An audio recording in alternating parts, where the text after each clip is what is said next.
Agar invocou o nome do Deus que vê. Tu és o Deus que vê. Nós estamos examinando orações em Gênesis, orando em Gênesis, e hoje vamos examinar a terceira porção. Nós estamos varrendo o livro de Gênesis, e onde nós encontramos uma oração, a gente para. E aí na próxima quarta-feira vamos adiante, onde encontramos outro, paramos de novo. E assim nós vamos varrendo, pente fino, esse livro maravilhoso. Meu desejo em o Senhor dando graça é avançarmos. Vamos fazer depois em Êxodo, vamos varrendo o Êxodo, e onde encontrarmos uma oração, nós vamos parando. E aí nós vamos então de estação em estação, enquanto o Senhor estiver dando graça. Amém, meus irmãos? Amém. Glória a Deus. Agar invocou o nome do Senhor, o Deus que vê. Gênesis 16, 13. Embora esse seja o foco, a lupa vai se abrir um pouquinho, porque nós vamos considerar o contexto de Gênesis 16, 13, que é um pouco amplo. Diz a Moisés, escrevendo essa porção, Gênesis 16, 13: então ela invocou o nome do Senhor que lhe falara: tu és Deus que vê. Pois disse ela: não olhei eu neste lugar para aquele que me vê? Algumas traduções leem assim: este foi o nome que ela deu ao Senhor que lhe havia falado: tu és o Deus que me vê. Pois dissera: teria eu visto aquele que me vê? Mesma coisa, apenas usa outras palavras para dizer a mesma coisa. Agar invoca ao Senhor, que Deus olha para ela. Pai querido, fala aos nossos corações por misericórdia. Usa um pecador pequenino que precisa da tua graça para ser canal das tuas palavras, Pai. Eu te peço humildemente no nome e pelo amor de Jesus, e o povo de Deus concordando diz: eu gostaria de fazer 3 perguntas ao texto que nós lemos. As 3 perguntas são: quem era Agar? Em que situação estava Agar? E terceiro e último, o que fez Agar?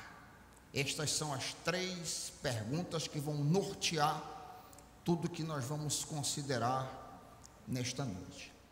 Primeira pergunta, então: quem era Agar? Agar era uma escrava egípcia que Abraão deve ter trazido consigo após a sua falha horrenda de abandonar o local da bênção e imigrar para o Egito.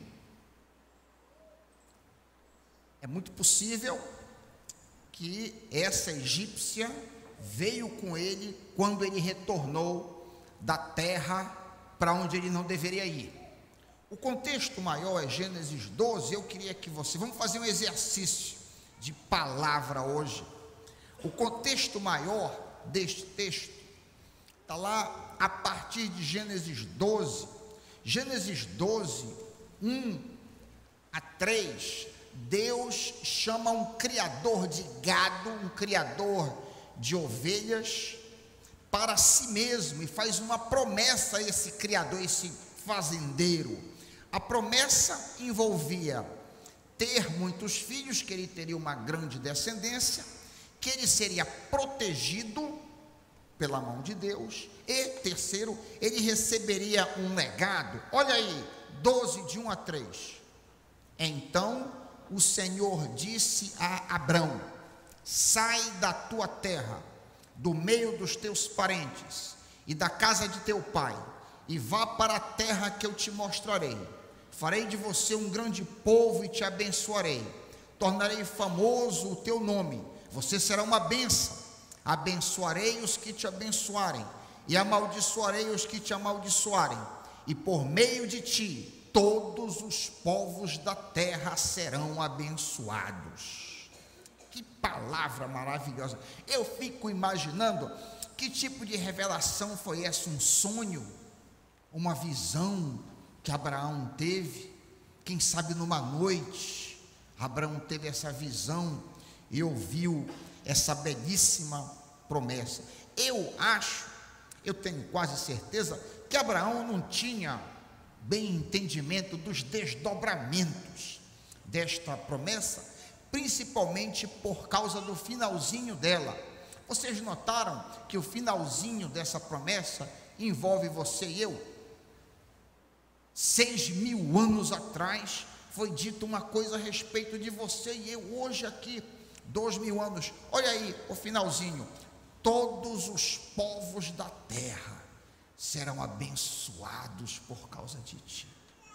Porque Abraão iniciaria uma linhagem dos judeus, e aí depois de uma peregrinação enorme, escravidão, 400 anos, vai para a terra prometida, anos se passam, reis vêm, mas finalmente através dessa linhagem viria o Messias, filho de Abraão, e o Messias salvaria pessoas que não eram da descendência de Abraão, todos os povos, eu e você. Que coisa linda!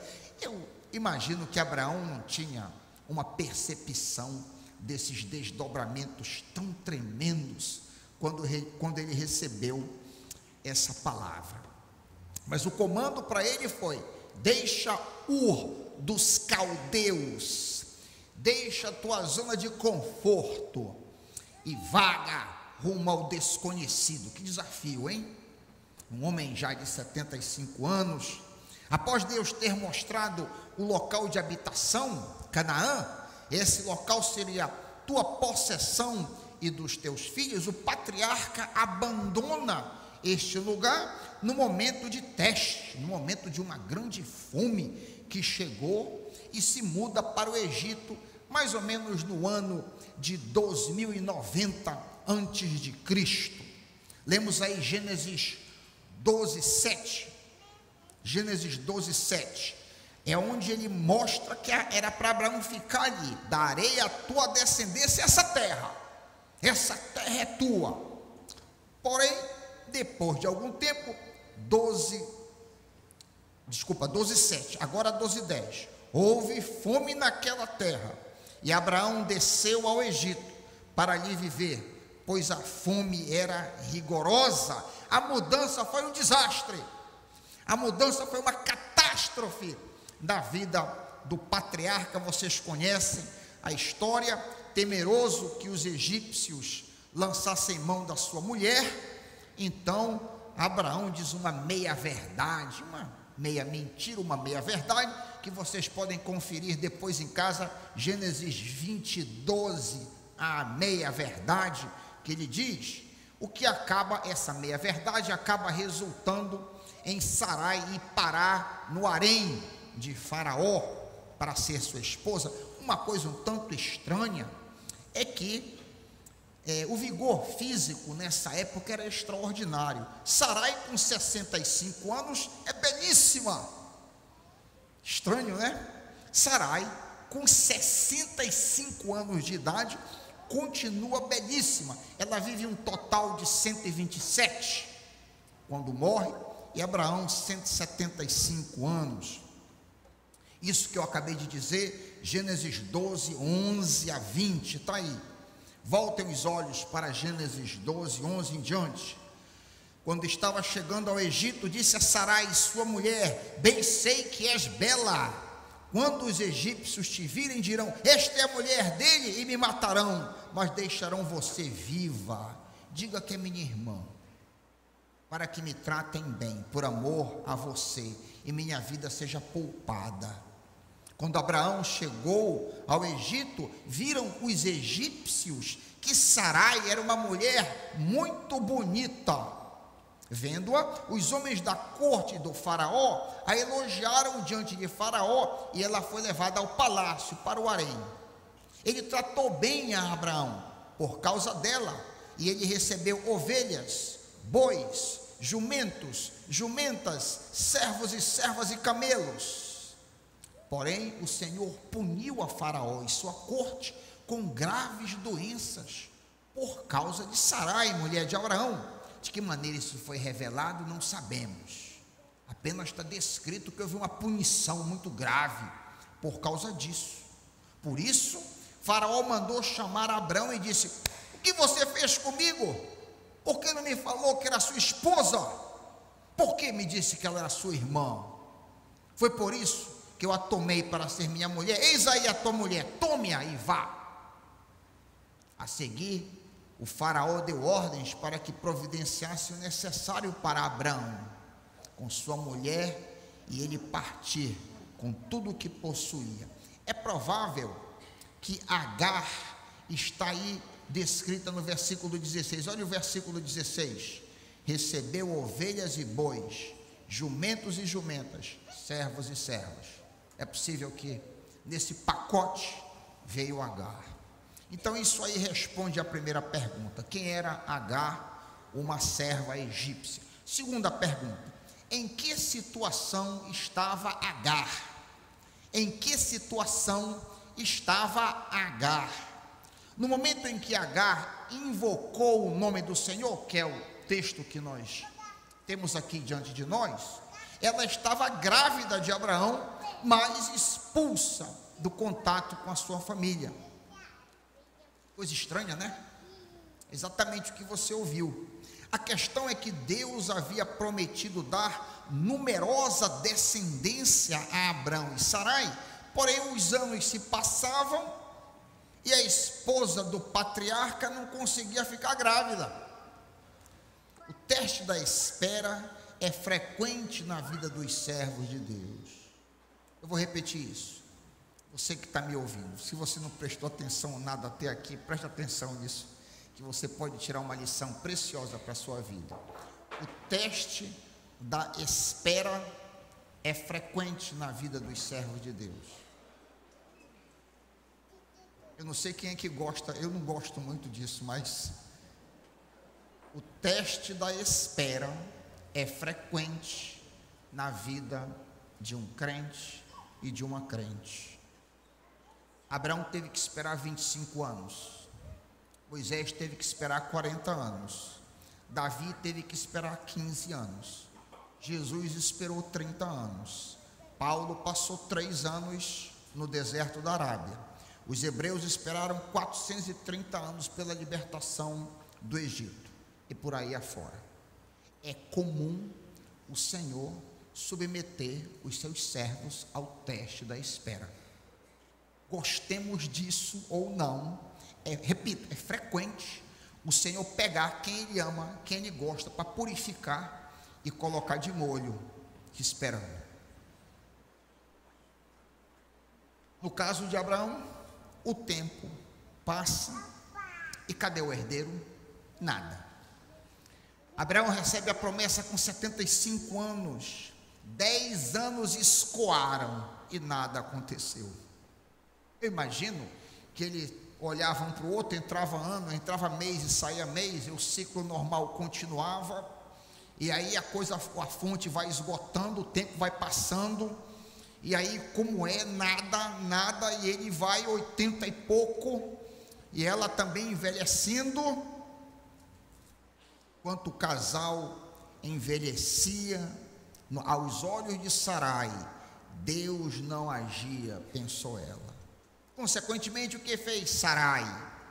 Resolveu dar uma ajuda ao Senhor. Meus queridos, isso é terrível, viu?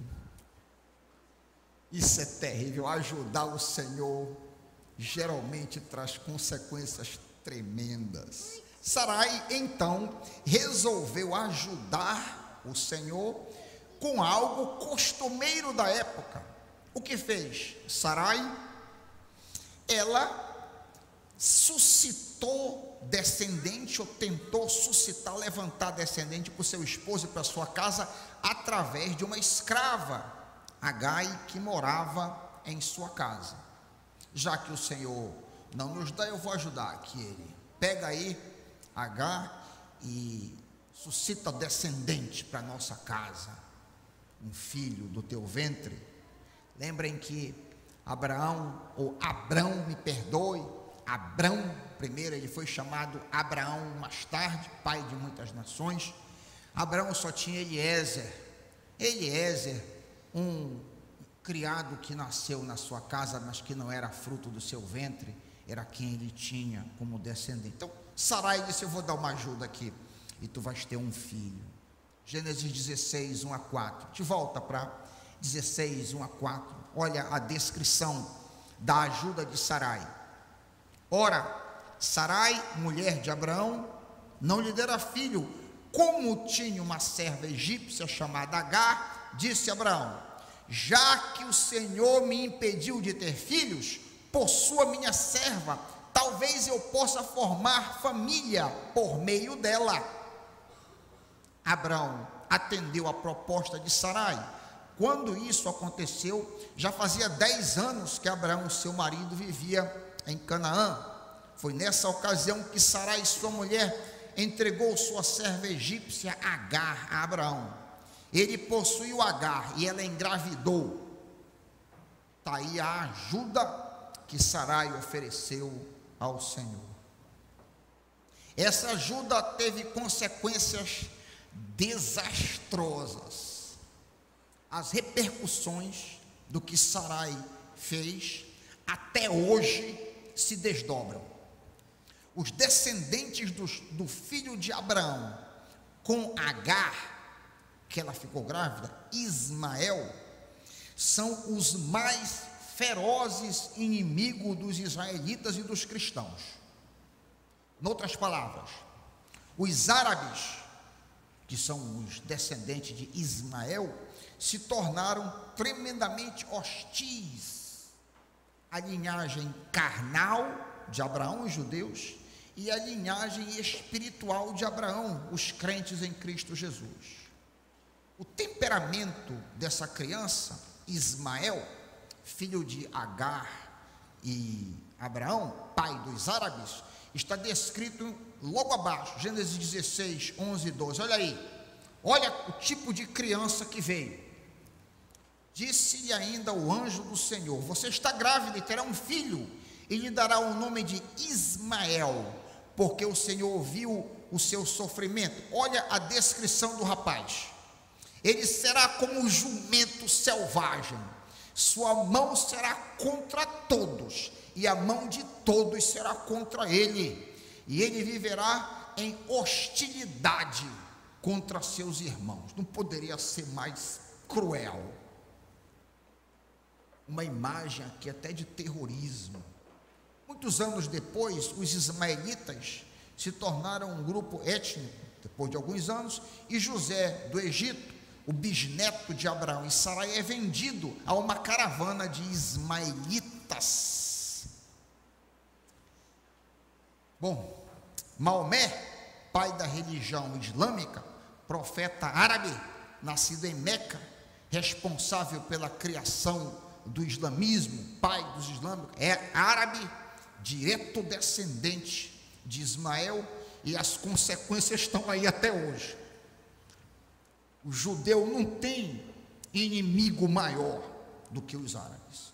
E os cristãos, em larga medida, também são hostilizados, como a gente vê corte de cabeça aí pelo ISIS, etc. Está aí no que deu a ajuda que Sarai tentou dar a Deus anos, séculos, milênia atrás. A ajudinha de Sarai torna-se o maior pesadelo para a promessa de Deus aos filhos da promessa, Isaac e Jacó. Há uma grande lição aqui para a minha vida e para a tua vida. Muitas vezes Deus parece demorar em responder às nossas orações. Então, como Ele está demorando a responder às nossas orações, a gente dá uma ajudinha para ele. Descrevi aqui alguns casos de exemplo. O camarada que está em dúvida entre 2 empregos, sente da parte do Senhor que deve tomar esse emprego, mas o outro oferece mais dinheiro, ele abraça aquele do melhor salário. Dá uma ajuda, se o Senhor está dizendo é esse aqui, dá uma ajuda e abraça o maior recurso, quando pensava que o Senhor estava querendo que ele fosse para o outro lado. Um outro exemplo, muito frequente, eu tive pessoas na minha família com quem isso aconteceu. Pessoa deseja casar, todavia a oração por um cônjuge não é respondida. Aí então a pessoa acaba por contrair núpcias com alguém fora ou abaixo do padrão que Deus tinha para ele ou ela. As consequências são desastrosas, envolvendo frequentemente dor, decepção e permanente desapontamento. Uma outra ilustração que me veio à mente, excelente seminarista se formando em pastor, homem de Deus, apareceu 2 convites, um convite em Campinas, muito bom, em São Paulo, e outro aí para Paraopebas, aí para o lado de Altamira. Ele veio compartilhar. De Campinas era muito melhor. Eu disse para ele: não ajuda o Senhor, não ajuda o Senhor, vê para onde o Senhor quer te levar. Então aqui nós temos uma lição preciosíssima para você e para mim, porque quando nós tentamos facilitar as coisas para o Senhor, mas nós desconfiamos que não é o que Ele quer, tragédia virá. Muita gente não ouve esse tipo de conselho e passa a vida remoendo problemas por não ter ouvido. A situação da gravidez de Agar foi provocada pela própria patroa. É verdade que uma vez grávida, Agar se ensoberbeceu, o que muito irritou a Sarai. O que fez então Sarai, sua patroa? Lançou sobre o marido o problema que ela mesma havia criado. Gênesis 16:5. Gênesis 16:5. Então Sarai disse a Abraão: caia sobre você a afronta que venho sofrendo. Coloquei minha serva em teus braços, e agora que ela ficou grávida, despreza-me. Que o Senhor seja juiz entre mim e você. Lançou a culpa da situação em cima do esposo. Esse tipo de atitude é tão velha como o jardim do Éden é velho. O pecador transfere o problema para outrem, ao invés de assumi-lo. Adão culpou a mulher que me deste por esposa, ela me deu e eu comi. Gênesis 3:12. Da mesmíssima forma, respondeu a mulher: a serpente me enganou, eu comi. Gênesis 3:13. É o padrão de comportamento do homem daí para frente. Uma vez que o homem caiu, atendeu, não é minha culpa, é o Cláudio culpado, não sou eu. O culpado é o Isaac, não fui eu. É a tendência natural de transferir, ao invés de dizer culpado. Eu sou culpado, eu sou responsável pelos meus erros, eu não vou culpar ninguém. O que fez Abraão diante da acusação? O que fez Abraão diante da transferência da culpa para ele? Ele bem poderia ter dito à sua esposa: mas não foi você que me sugeriu engravidar Agar? Não fostes tu? Mas a atitude do patriarca é apaziguadora. Lemos em Gênesis 16:6. Olha aí a atitude, a resposta dele. Gênesis 16:6. Respondeu Abraão a Sarai: tua serva está nas tuas mãos, faça com ela o que você achar melhor. Então maltratou Sarai a Agar a tal ponto que ela acabou fugindo. A ação da patroa é de brutalidade e opressão, a tal ponto que provocou Agar a fuga para o deserto. A terrível situação de solidão e vulnerabilidade da escrava grávida resulta numa visita inusitada. Quem visita a escrava desprezada? O Senhor Jesus Cristo em forma angélica. É isso mesmo que você ouviu. O Senhor Jesus Cristo em forma angélica visita a escrava egípcia. A palavra anjo sozinha quer dizer mensageiro. Na maneira em que ela está escrita aqui, o anjo, não está escrita um anjo, mas o anjo se refere ao Malak, ao mensageiro, como por exemplo nós vemos em Malaquias 3, 1b. Olha aí, um exemplo do que eu estou querendo apontar para você. Malaquias 3, 1, parte B do verso, o Malak, o mensageiro. Então de repente o Senhor que vocês buscam virá para seu templo, o anjo, o mensageiro da aliança, aqueles que vocês desejam virá, diz o Senhor dos Exércitos, falando sobre Cristo, a vinda do Messias, que é chamado de o Malak, o mensageiro, o mesmo título que é apresentado para esse anjo que visita a escrava Agar. Essa é a primeira vez que Jesus se apresenta a alguém e ele o faz a uma escrava pagã. Ele se apresentaria várias vezes no Antigo Testamento, por exemplo, Josué 5, 13 a 15, é um outro exemplo de uma aparição do pré-encarnado Logos, Jesus Cristo. Porém, a estreia do Senhor Jesus, pasme, a estreia do Senhor Jesus é diante de uma mulher pagã, de uma escrava egípcia, de uma pessoa desfavorecida e desprezada. Podemos tirar uma lição daqui: Deus não faz acepção de pessoas. Deus não faz acepção de pessoas.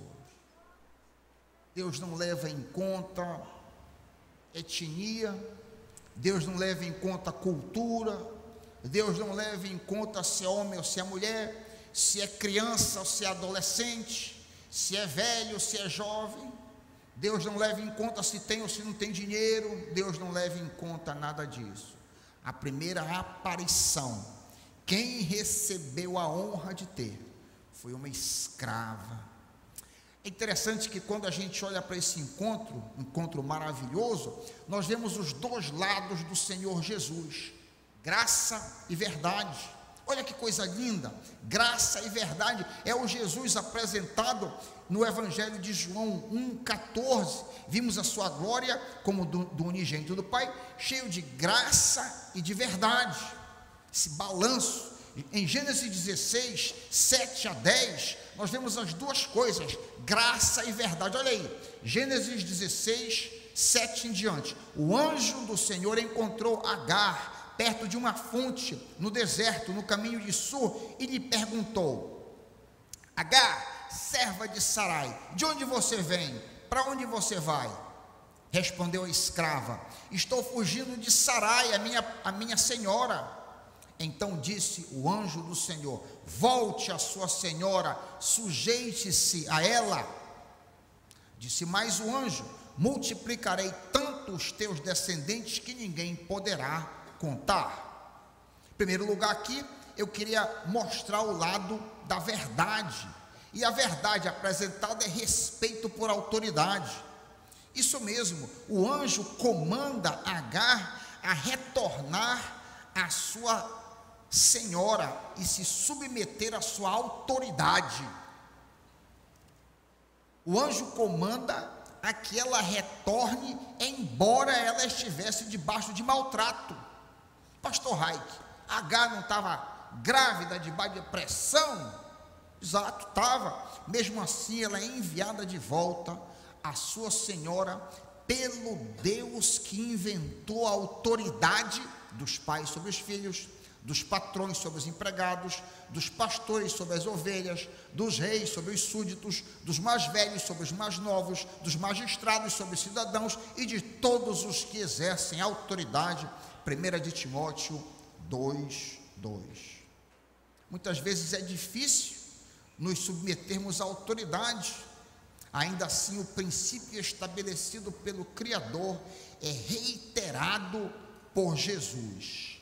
Disse-lhe então o Senhor: volte à sua senhora, sujeite-se a ela. Aqui uma lição para nós. Muitos cristãos não entendem a importância de sujeição à autoridade, daí nunca terem feito progresso na vida espiritual. Convém que todos nós estejamos debaixo das respectivas camadas de autoridade às quais nos encontramos. Os pais, no caso dos filhos, do patrão, no caso de trabalharmos em algum lugar e sucessivamente. Todavia, Jesus não é apenas verdade, Jesus também é graça. Jesus tem palavras de enorme graça e indizível encorajamento, como você lê no versículo 10. Olha o versículo 10 aí, Gênesis 16:10. Disse mais o anjo: multiplicarei tanto os teus descendentes, que ninguém poderá contar. Você já viu a semelhança entre a promessa feita para a escrava e a promessa feita para Abraão? É parecidíssima. A grande promessa feita ao patriarca da fé, ao grande sacerdote da fé. Olha só o que o Senhor havia prometido lá atrás, em Gênesis 13:16, a Abraão, o grande patriarca. Vou ler a promessa, Abraão: tornarei a tua descendência tão numerosa como o pó da terra. Se for possível contar o pó da terra, também se poderá contar a tua descendência. As palavras de graça são quase que as mesmas a Agar. Multiplicarei tanto teus descendentes que ninguém poderá contar. Mas as palavras de graça do anjo do Senhor Jesus a Agar também não param aí. Olha o versículo 11. Você está grávida e terá um filho, e lhe dará o nome de Ismael, porque o Senhor ouviu o teu sofrimento. Em outras palavras, Deus vai tomar conta de ti, Deus vai tomar conta do teu parto. Eu estou parafraseando aqui o que aquela escrava ouviu. Tu estás numa situação desesperadora, mas Deus vai tomar conta do parto. Você e o bebê vão ficar bem. Você chamará a criança, Deus ouve, Ismael. Deus ouve. Que bênção maravilhosa, que conforto para aquela mulher abandonada. Esse menino crescerá e você, Agar, terá grandiosa descendência. Por último, 3. O que fez Agar? O que fez Agar à luz de sua situação? Gênesis 16:13. Então ela invocou o nome do Senhor que lhe falara: tu és o Deus que vê. Tu és o Deus que vê. Não olhei eu neste lugar para aquele que me vê. Todo o enredo, todo esse belíssimo enredo podia ser até uma novela, um filme, dava um drama belíssimo. Essa história, todo ele, essa saga, termina na reação piedosa e sábia de Agar: tu és o Deus que vê. Em outras palavras, tu és o Deus que está me vendo, que sabe da minha situação. Tu és o Deus que sabe tudo a meu respeito. Tu és o Deus que conhece o meu caminho. Tu és o Deus que conhece as minhas lutas. Tu és o Deus que conhece meus sofrimentos. Tu sabes cada detalhe da minha minha vida, tu és o Deus que vê. Tu és o Deus que cuida de mim. Tu és o Deus que toma conta de mim na minha miséria. Eu estou abandonada nesse deserto, a minha vida está uma miséria. Eu estou grávida, eu fui enxotada de casa pela opressão, porém, tu és o Deus que vê.